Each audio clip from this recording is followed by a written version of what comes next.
নমস্কার, শুরু করছি বাংলার মাটি বাংলার ভোট। তবে আলোচনা কিন্তু আজকে বেশ গরমা গরম আলোচনা, কারণ তার চোখে চোখ রেখে কথা বলার মতো সেই দুঃসাহস কারোর ছিল না।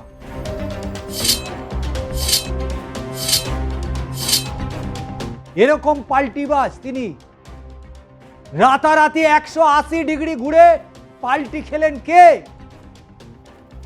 নিজেকে বড় হোতা মনে করতেন এক সময়। খেলায় না পড়লে বেড়াল গাছে ওঠে না, তাহলে অবশেষে তাকে ঠেলাটা মারলটাকে?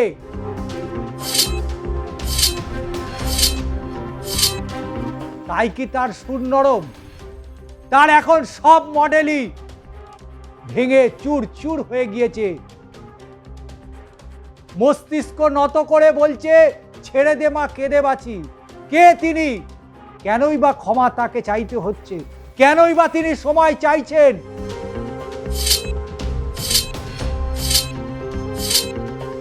অবশ্যই আপনি দেখুন এই ভিডিওটি, যা আপনাকে অবশ্যই বিচলিত করতে পারে এমন মানুষের কথা বলবো।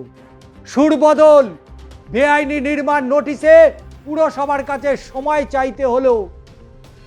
এবার সুর নরম করলেন খোদ সেনাপতি।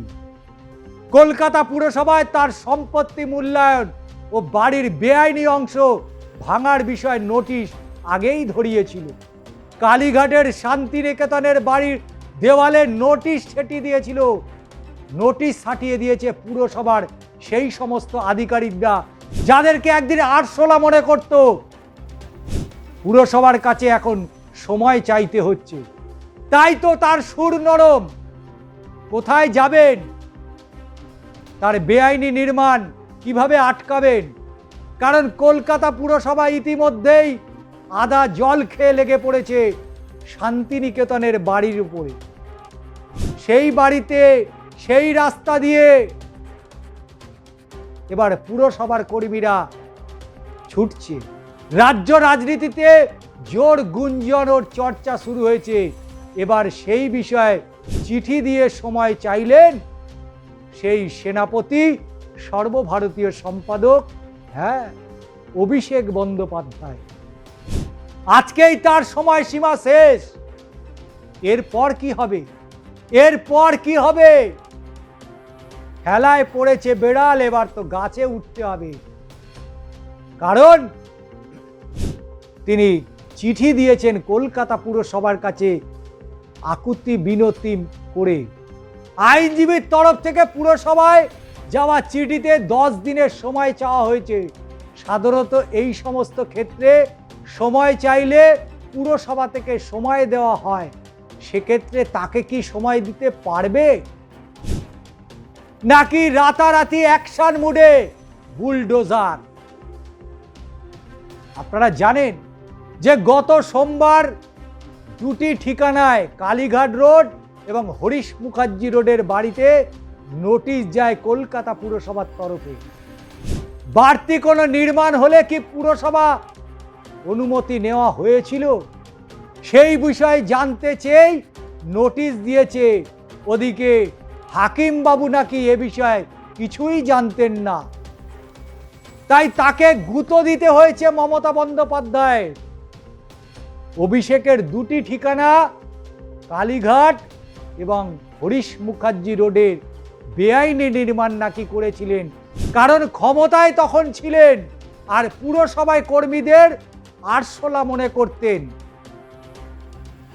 তাই এবার জবাব দিচ্ছে কলকাতা পুরসভার সেই সমস্ত কর্মীরা যাদের একদিন মানুষ বলে ভাবতেন না। আজকে তাদের ভয়ে থরহরি কম্পন। কে? অভিষেক বন্দ্যোপাধ্যায়। 17টি সম্পত্তির মালিক, ছিলেন একজন সাংসদ। দিন কয়েক আগেই কালীঘাটে তৃণমূল নেত্রী মমতা বন্দ্যোপাধ্যায় বাড়ি থেকে বৈঠক সেরে বেরিয়েছিলেন সেনাপতি অভিষেক।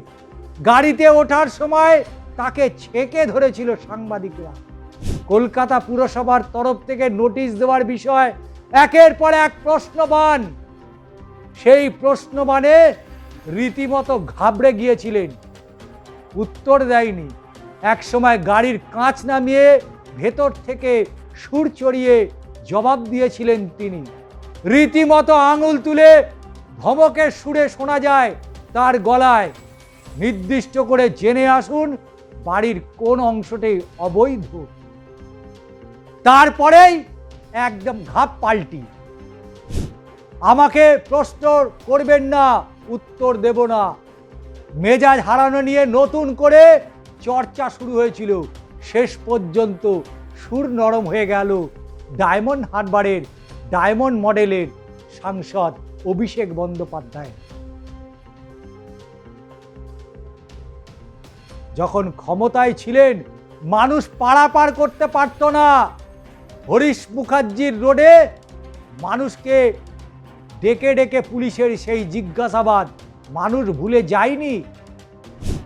2 মিনিট থেকে 3 মিনিট দাঁড়ালে সাদা পোশাকে কেউ এসে ফট করে ধরে নিতে পেছন থেকে, এখানে কি করছেন, কি করতে এসছেন, কার কাছে যাবেন, কোথায় যাবেন, কেন দাঁড়িয়ে রয়েছেন, কি কারণে দাঁড়িয়ে রয়েছেন, 1000 প্রশ্ন। আর সেই পুলিশের জেরায় কেউ যদি ভ্যাবাচাকা খেয়ে যায় তাহলে তার স্থান হবে শ্রীঘরে। এই ছিল কালচার, এই ছিল কালচার কালীঘাট এবং হরিশ মুখার্জি রোডে। আপনারা কালীঘাটের পটুয়াপাড়ায় কোনোদিন গিয়েছেন নিশ্চয়ই। পটুয়াপাড়ায় যেখানে প্রতিমা তৈরি হয় সেইখানে আপনি যদি 5 মিনিট দাঁড়িয়ে থাকতেন তাহলে আপনার এসে কলারটা ধরে নিত, ধরেই আগেই জেরা শুরু হয়ে যেত। আপনি চুরিও করেননি, আপনি ডাকাতিও করেননি, তোলাবাজিও করেননি, আর ঘুষও খাননি, কিন্তু তবুও আপনাকে জেরা করত পুলিশ। এমনভাবে জেরা করত যেন মরেছে এক্ষুনি আপনি কাউকে খুন করে এসছেন, নয়তো ব্যাংক ডাকাতি করে এসছেন। এই ছিল পুলিশের ছবি। আর আজকে শুভেন্দু অধিকারীর ঠেলায় পুলিশ যেন 180 ডিগ্রি ঘুরে গেছে, যেমন অভিষেক বন্দ্যোপাধ্যায় ঘুরে গিয়েছে। অভিষেক বন্দ্যোপাধ্যায় সেই কালো গাড়ির কনভয় যখনই যেত, সাধারণ মানুষের প্রয়োজন হলেও রাস্তা তারা পার করতে পারত না। সে পরীক্ষা হোক, চাকরির পরীক্ষা হোক, হাসপাতালে পেশেন্ট আছে তাকে দেখতে যাওয়া হোক, কারণ ওই রাস্তাটা ছিল হরিশ মুখার্জি রোডের কানেক্টর, যেটা কলকাতার পশ্চিমবঙ্গের 1 নম্বর হাসপাতাল এসএসকেএম। রাস্তায় আধা ঘন্টা 40 মিনিট দাঁড়িয়ে থাকতে হতো। কি না সেনাপতি যাবেন, একজন সাংসদ, তার এত কিসের নিরাপত্তা? পশ্চিমবঙ্গে তৃণমূল কংগ্রেসের অনেক সাংসদ রয়েছে, কিন্তু তাদের তো এত নিরাপত্তা ছিল না। আজকে কাকলি ঘোষ দস্তিদার, বারাসাতের সাংসদ, তিনি বেসুরা হয়ে গিয়েছেন, তাকেও নিরাপত্তা দিয়েছে কেন্দ্রীয় সরকার। নিশ্চয়ই তার প্রয়োজন রয়েছে, কারণ সংসদে বিজেপি সরকার একক সংখ্যাগরিষ্ঠতায় ক্ষমতায় আসেনি, তাদেরও সাংসদ রয়েছে, সে প্রশ্নে পরে আসব।